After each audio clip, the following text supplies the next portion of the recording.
don't even know what happened. I came home from work. I own a business, and my son drove my car today. I asked him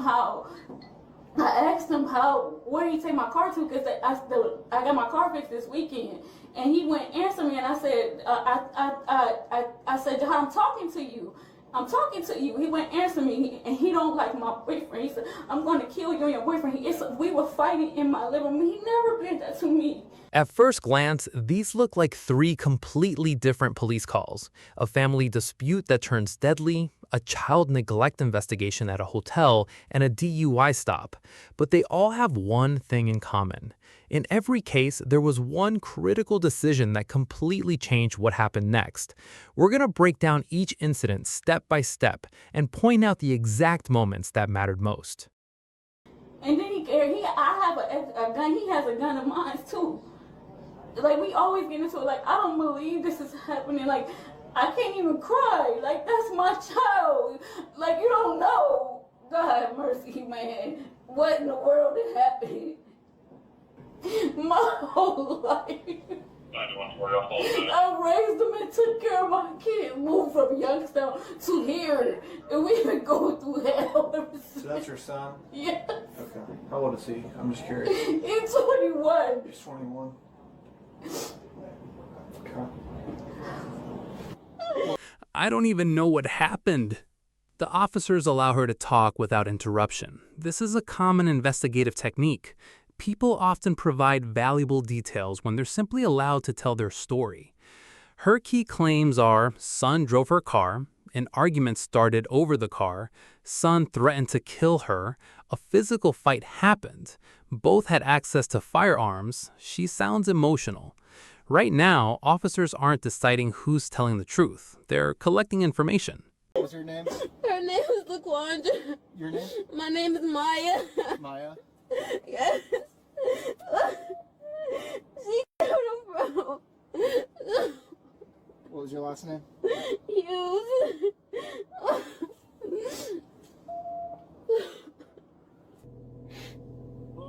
Dad, I need you. Yes, he is. I need you, Dad. I know, I'm in Texas, babe. Yes, I see him. He was on the floor. He was breathless. No, they shot him in the chest.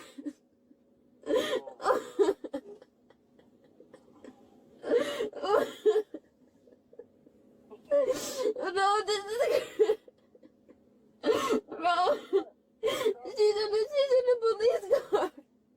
She's in the car in front of me. No, I told them not to let her say that because she shot him, bro. Hi. Hold on 1 second. I'm Detective Zimmer. This is Detective Paulson. Okay. How old are you? I'm 20. 20? Okay. Yeah. And what happened today?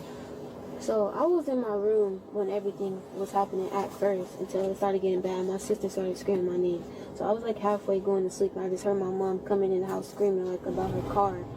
Cause my brother, I had just wrecked my car, so my brother been driving us to school in her car because he didn't want to drive his car. Mm-hmm. So he drove her car earlier, and she came back in the house like, Jahad, what's wrong with my car?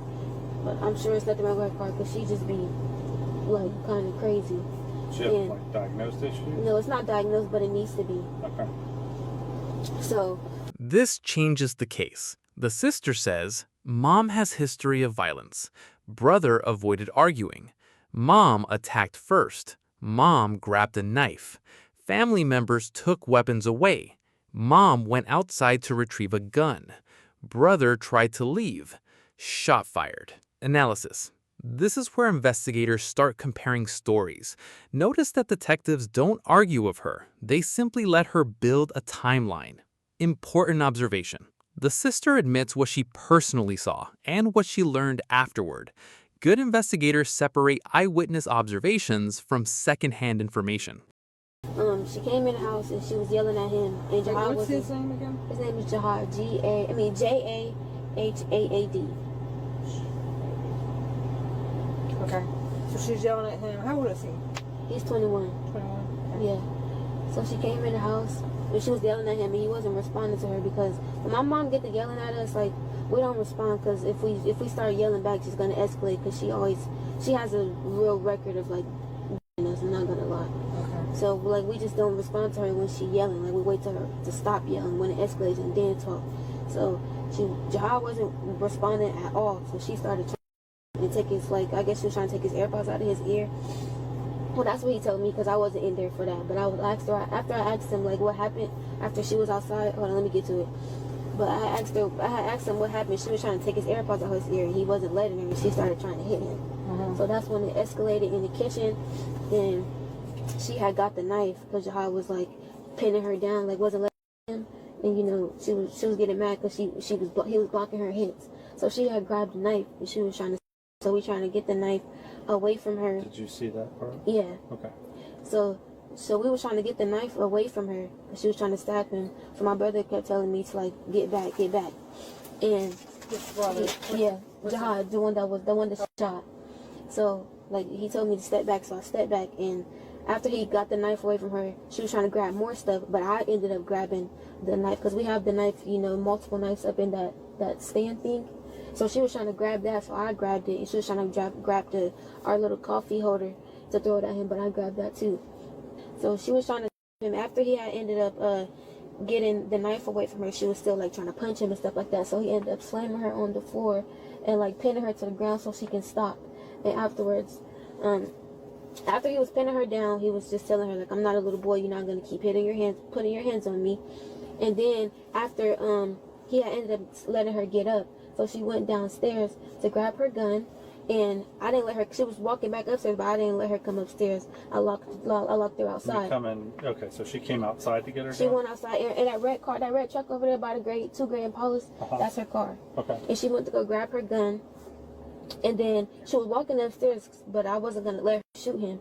So I locked the door from her. I locked her outside. Here's the major analysis. The critical moment wasn't actually the argument about the car. The first major escalation happened when a knife entered the conflict. The second escalation happened when one person left the immediate fight and allegedly went to retrieve a firearm. The third and final decision point came when the son chose to leave the house despite knowing his mother was outside. Nobody expects their own parent to shoot them. That's exactly what the sister tells investigators. And then I seen him from the balcony on the floor. And she was trying to... Did you see him get shot? Or No, not? I heard it. You just heard it? And I went out to the balcony. Like, I was by the door when I heard the gunshot because I was still holding the door locked. Yeah. So when I heard the gunshot, I ran to the balcony and I see him on the floor. And she was like trying to... Oh, you were in the balcony here? The balcony, yeah, right there with the two chairs. Yeah. So you ran out there and you saw... I saw him on the floor. And she was trying to help him on the ground. The concrete? The Like, pavement. where was he exactly? You want me to get out? Well, just kind of tell me, like, straight Like in front of those two cars right there at the end. Okay. Yeah. And she was trying to help him and stuff, like, I don't know what she was trying to. She looked like she was trying to help him, even though she shot him. Alright, you can take a seat back there for me. Notice the officers ask, "Did you see it? Did you hear it? Where were you standing? Can you point to locations?" Why? Because physical evidence has to match witness statements. The officers aren't asking random questions. They're building timeline, positions, sequence, opportunity, witness credibility. Case 2, the hotel child neglect call. Transition. The second body cam starts with what sounds like a simple welfare check, but quickly explain it's actually becoming a child neglect investigation.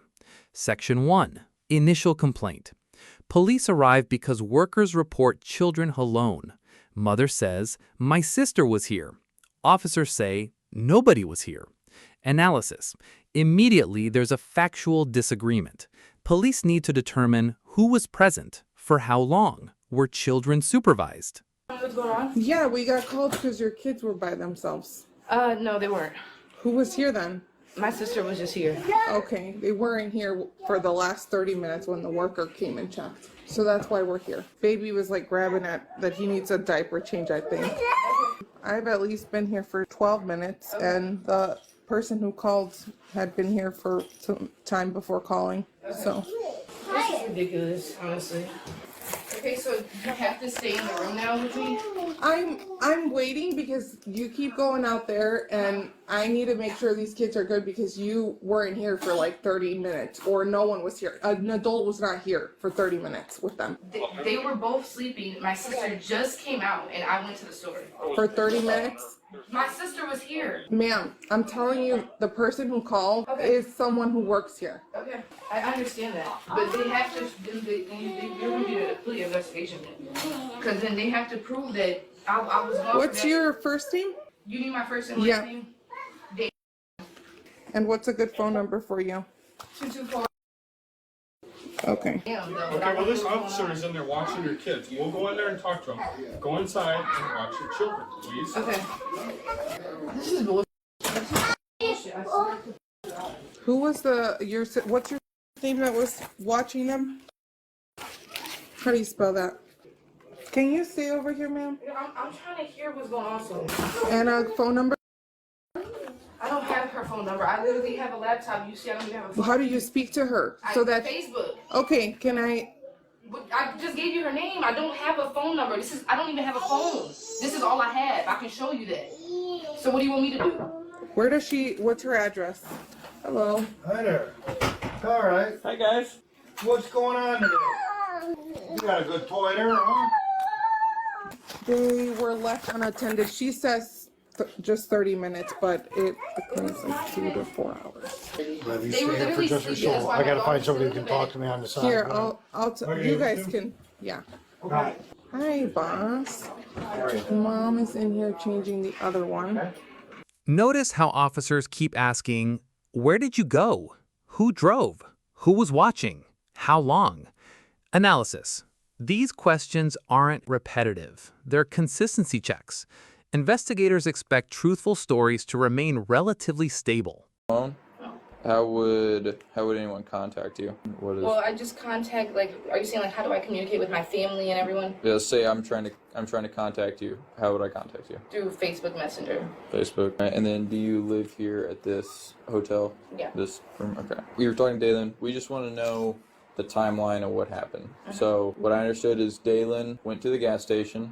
Can you start from there? When Dalen left the gas station, where were you? I went outside at first, and then I let my sister in. I was up here for a little, and then I left for about 30 to 40 minutes. Okay. And your sister? Mm-hmm. Okay. And you're in the room. You physically saw her in the room with the kids before leaving? Yes. Okay. And where did you go? Is this supposed to be, like, am I going to be arrested? Like, what's going on? I'm just trying to figure out what happened. Right now, we walked into a room where kids are by themselves, so I'm just trying to figure out what's going on. For like 30 minutes, but I understand. And was one of them sleeping?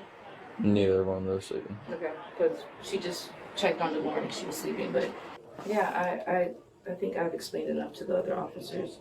So I've already had DCFS called on me before, and I know how this shit goes. I'm the investigating officer. I'm the one that's going to be typing up stuff that happened. So can you just tell me what happened? I was gone for 30 to 40 minutes. Okay. And you left. Was your sister in the room? Okay. You can see on the cameras. She comes here frequently. She showers here. Does she have her own room key to the door? No, she would need mine. She has a key to get in through the doors, but my door is currently off. That's how you guys were able to get in. You left, and then you left, and where'd you go? I went back down through this way. Okay. Many viewers misunderstand this. Explain. The officers explain that they have a duty to ensure the children's safety. Medical evaluation checks for dehydration, neglect, immediate medical needs, general welfare. They also mention Child Protective Services. The officers make it clear they don't decide the final outcome. They notify the appropriate agency. We have to make sure that they're okay. They have to be examined by a medical professional. So I don't feel that, am I not given the right to go with my kids to the hospital? well, that's one thing we're gonna be kind of talking about at this point. Just one second. Say you call her on your laptop. Yeah. Let them do their thing, and you can have your laptop, and you can call, text, however you need. Deja, can you stay out here? Call your mom or call someone because they're trying to take our kids. They're gonna take our kids? So again, let's not make this any more complicated than it needs to be. The kids are going to the hospital to get checked out by a medical professional because our investigations revealed that they've been left here alone since 1:30 p.m., which is completely unacceptable. We have an obligation to make sure that the kids are in a good medical condition. The third body cam might look straightforward, but it contains several examples of how DUI investigations develop. Officer asks, "What happened while driving?" Driver says, "People were slow, went around them, nothing unusual." Analysis. The officer already observed something concerning before the stop. The interview helps establish context. Okay, so what happened when you were driving? I was impatient with people. They were so slow. Yeah? Which people, what do you mean? I had a driver in front of me who was so slow, and it's like, oh my gosh, so I went around them. Yeah, that's about it. Now, Okay. I am going to ask you again, though, like, how much have you had to drink? Like, I can smell the odor of an alcoholic beverage coming from no, your that breath. was him. That was my man. No, it's coming from your breath right now, because we're outside of the car. So Right. how much have you had to drink? Is it just 1, 2, or is it 10? No. How many did you have? I would have to say that's my man. He Yeah. drank everything else. Okay, and No, what, seriously. what did you have half of? Did you take any medication or anything like that? Yeah, I do take medication. What medication did you take? I just had surgery. So I take, I haven't taken any of the, like, I haven't taken anything. You haven't taken anything today? Okay. You just had half a drink, you said? Yeah. What was the drink? Mixed MD. Was that? Mixed MD. What is that? Is that a beer? Yeah. Okay. What size of beer was that? It was a 12-ounce can, but he drank the rest of it. My man drank the rest of it. A 12-ounce can, he drank the rest of it? Yeah. Okay. That's And the whole thing. When did you have your last drink, Miss Davis? Oh, wait, you can test my blood because I have my blood tested today. Okay. It was, my last drink was, this is October, September 28th. September 28th was when you had your last drink? Yeah. Yes. I would like to do some voluntary field sobriety evaluations with you to make sure you're safe to take drive. my leg in consideration? Absolutely, absolutely. Okay. And if, real quick, I'm just going to ask you a couple questions. First of all, would you be willing to conduct some voluntary field sobriety evaluations? Yeah. You would? Okay. Yeah. All right, so, and you said you have an issue with your leg. What's the issue with your leg? I just had surgery. Okay, I see the scar. I see the scar. Okay. I have surgery. What about with your eyes? Do you wear contacts or anything? I wear reading glasses. Officer smells alcohol. Simple question. How much have you had? Notice the changing answers. Half a beer. Actually, boyfriend drank it. Last drink was September. Actually, one margarita. Then another earlier. Analysis. Investigators pay close attention to changing timelines. Officer asks, any medication, recent surgery, leg injury, vision issues? Analysis. This isn't just conversation. The officer needs to know whether medical conditions could affect field sobriety testing. Reading glasses, are they prescription or just when you read? Prescription, Okay. 2.50. Okay. Do you have contacts in right now? No. Nothing like that? Are you able to see the tip of my finger right there? Yeah. Okay. Would you be more comfortable? Would you be able to stand, or would you rather sit? I can stand. Okay. And just to clarify, you're willing to do some voluntary field sobriety evaluations. Is Yes. that correct? Okay. That Gotcha. is okay. correct. So I do want to check your camera on. I do. My camera's on. Like I told you at first, it's audio and video recording. Okay. Okay. So I do want to check your eyes. Okay. So if you could just go ahead and place your feet together with your hands by your side like that. Okay. Can you do that? And just remain in this position until I tell you to stop or move otherwise. Okay. Okay. Understand? Yeah. Okay. Real quick, using your eyes alone without moving your head. Do you understand? Yes. Okay. Are you ready? Yes. All right. I'm gonna go ahead and begin. Okay. Okay. All right. Just keep looking right here. Okay. You have beautiful eyes, but okay. Thank you so much. All right. Just keep looking right here. Okay. Okay. Do you have any questions? No. Do you understand the directions? Yes. Okay. You're looking right there to my finger. Okay. Yes. No, not the light. Look at the tip of my finger, okay? I am. Okay, gotcha. Okay, moving your head, okay? You gotta keep staring right there, okay? Because it seems like you're trying to guess where my finger's going. No. And you just want to stare right here, and you just kind of watch it as it goes. Keep I track thought it. I was. Okay. No. You were darting all over, okay? We're gonna try again, okay? Okay. Trying to move your head so much, okay? We're gonna try one more time, see if we can get this, okay? Okay. Well, I see. I noticed the last part of it. I got you. Yeah. Okay. I got you. Okay, now you're looking dead at me. No, okay. yeah. No, that light really, that light really, that light was really in my face. Yeah. I got you. You want to do a preliminary breath test? It's non-evidentiary, voluntary, and does not replace the state toxicology test. Okay. Are you willing to do that? Yeah. All right, let me go grab it. Yeah.